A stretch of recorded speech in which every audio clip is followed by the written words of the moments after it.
मेरे साथ ही नहीं हर स्टूडेंट के साथ जीवन में संघर्ष रहा है।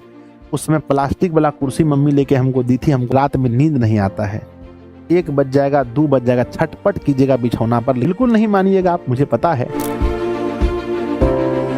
जहां पर भी आप पढ़ने बैठे, क्लास 10th के बच्चे हों या क्लास 9th के बच्चे हों, क्या आप लोगों का सेपरेट रूम है? जिन बच्चों का एक रूम मिल गया है घर में कि बेटा आप यहीं पर पढ़ना या बेटी मेरी यहीं पढ़ना, तो एक क्लिक करें। जिनका रूम तो सेपरेट नहीं है, रूम तो एक ही है, पर कम से कम एक टेबल जरूर बच्चों अपना सेपरेट कर लेना, वो लोग 2। अब बताओ आप क्या अपने भाई बहन के साथ रूम शेयरिंग करके बच्चों मतलब एक ही रूम में 2-3 भाई बैठ के पढ़ाई करते हो, या आपका अपना खुद का एक रूम मिला है ना? मेरे बच्चे देखो, आज के हम लोग क्या बताएं, मेरे 10th में अगर हम अभी आपको बोलेंगे, आप कहिएगा कि सर आप बहुत ज़्यादा गरीबी बता रहे हैं। अब हमको खुद विश्वास नहीं होता, हम बता रहे हैं आपको कहानी। सुनिए कहानी। ये खपड़ेल का मेरा घर था बच्चों। खपड़ेल नहीं, क्या बोलते हैं उसको, बांस का बत्ती से मतलब एक बनाया हुआ छप्पर था और पापा उसके ऊपर में पन्नी लगा दिए थे। आइए बच्चों मैं अपने स्टडी रूम से आप लोग को मिलवाता हूँ, है ना। इससे ज्यादा अगर कोई बच्चा कहे कि भाई मैं गरीब हूं, बहुत कम चांसेस हैं होने के। ये मेरे बच्चे बांस होता है ना, बांस, इस तरह से बांस था और उसके ऊपर में पापा पन्नी दे करके इसको बनाए थे। अब क्या था बच्चों कि ये जो आप देख रहे हैं इस जगह यहां पर बच्चों एक मचान था। आप लोग मचान समझते ही नहीं समझते, बांस का बत्ती फाड़ करके एक चौकी की तरह से इस तरह से मचान बनाया गया था।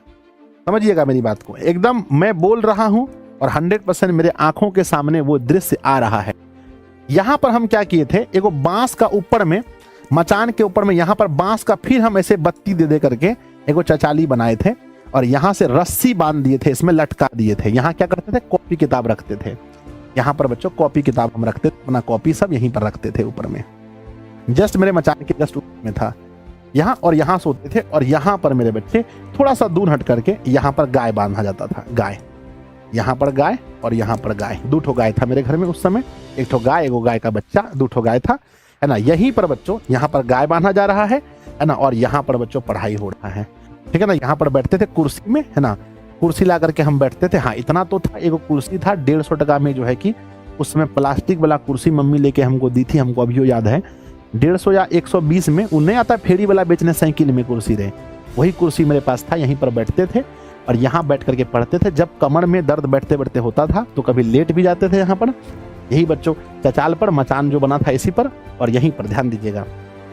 और एकदम सड़क के किनारे मेरा घर था। अगर आप मेरा पुराना, अगर आप लोग जानेंगे इतिहास, तो गाड़ी यहाँ से बच्चों, है ना, तुरंत पड़ता पो पो करते हुए गाड़ी जाता था, गाड़ी आता था, गाड़ी जाता था, गाड़ी आता था। और मेरे बच्चे ठंडी के समय में बहुत दिक्कत होता था, क्योंकि एक बार जब ट्रक बगल से गुजरती थी तो बहुत ठंडा लगता था।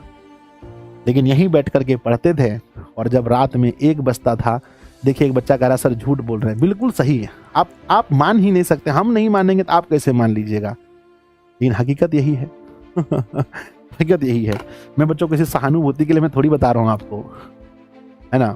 मेरा तो जैसा जब हालात रहा है हम वही आपको बताए हैं। अभी ऐसा नहीं, अभी तो अमीर आदमी हैं हम,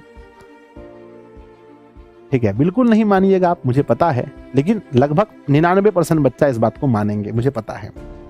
कितने % बच्चे इस बात को मान रहे हैं कि गुरुजी एकदम सही बता रहे हैं। अगर आप गुरु मान लिए हो तो आप ये बात मान लीजिए मेरे बच्चे कि मेरे मुंह से जो भी निकलेगा वो एकदम सही निकलेगा। हम तो चाहते हैं कि अधिक से अधिक बच्चा बोले सर की झूठ है, हम चाहते हैं, नहीं बोल रहे हैं आप लोग। हम तो चाहते हैं कि अधिक से अधिक बच्चा बोलिए कि सर झूठ बोल रहे हैं आप, है ना। अधिक से अधिक बच्चा बोलिए कि झूठ बोल रहे हैं। नहीं बोलते हैं आप लोग, अलग बात है, ठीक है। नहीं होगा विश्वास, हमको खुद नहीं विश्वास होगा, लेकिन बच्चों हकीकत यही है।